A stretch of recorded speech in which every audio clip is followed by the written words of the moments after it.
Vue de Paris, les quartiers branchés fêtent les 5 ans du Festival international de la photo culinaire.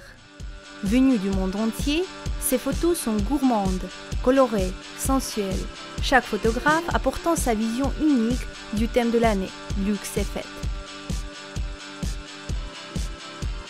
Le luxe, quand on mange, c'est pas obligatoirement du caviar, du homard ou du foie gras.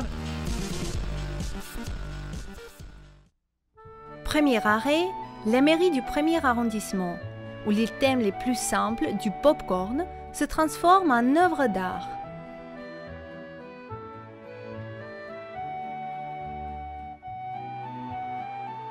Et maintenant, le Marais.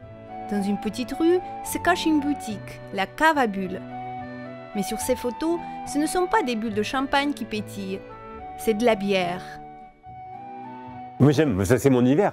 Ces photos-là, c'est vraiment mon univers à moi. J'aime ça, j'aime cette idée de la tempête dans le verre, du brassage. Les bulles s'entrechoquent, se mélangent. C'est ça de boire une bière, c'est mélanger, c'est secouer les idées, les gens et les mettre tous ensemble.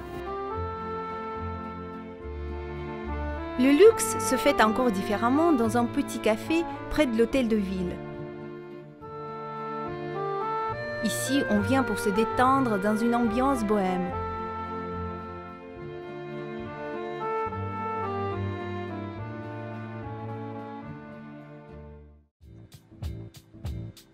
Il y a aussi des événements, comme les ateliers. Ici, dans le 9e, on passe une journée à cuisiner, à décorer, à photographier. J'ai lancé mon blog culinaire il y a un mois à peu près et donc je me suis dit qu'il fallait que je m'améliore en photographie culinaire et j'ai trouvé ce cours et j'ai trouvé ça vraiment intéressant de pouvoir mettre la main à la pâte en même temps qu'on prenait les photos. Et puis soudain, surprise, la visite du président du concours. Comme il y a de plus en plus d'images sur les réseaux, autant que les images soient réussies. Absolument. Et que les gens qui les prennent aient les bonnes recettes pour faire des bonnes photos. Mais c'est au Carrousel du Louvre qu'a lieu la compétition officielle. 34 photographes, 102 images. Le gagnant remportera le Grand Prix du patrimoine gastronomique. Le jury est composé de sénateurs, de députés et de journalistes sous la houlette du Journal du Parlement et du Club de la Table française. La commission Malraux est présente. Lors du déjeuner, les débats sont animés comme à l'Assemblée. Le patrimoine et le luxe, c'est l'image de Paris. Au final, on choisit l'opéra, le gâteau ou le palais. Les deux. C'est Thomas Delem qui remporte le diplôme de mérite et de prestige national.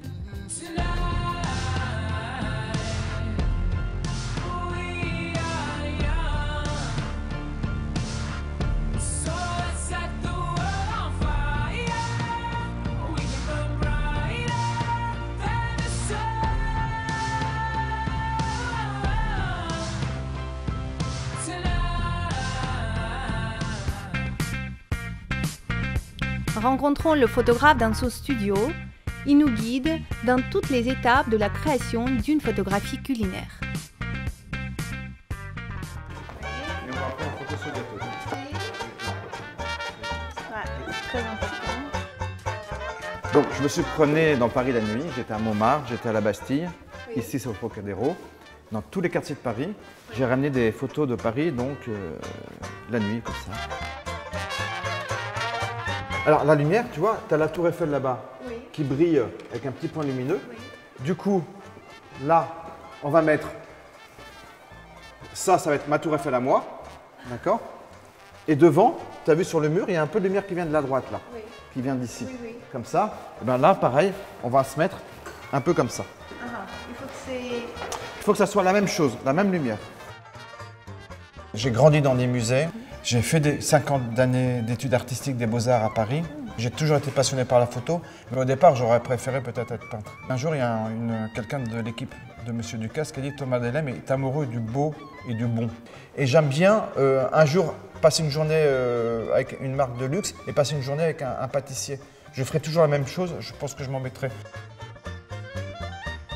Écoutez, la photo culinaire, est-ce qu'elle est aujourd'hui encore plus populaire? Moi, ça fait 10 ans que je donne des cours de photographie culinaire, que j'ai des ateliers où je donne des cours à des blogueurs et tout ça.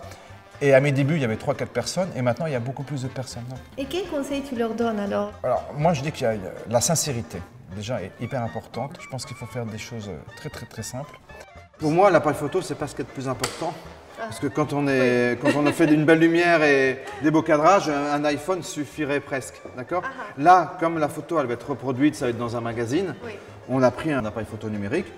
On a un téléobjectif, donc c'est une focale un peu plus longue, d'accord? Pour pas qu'il y ait trop de déformation.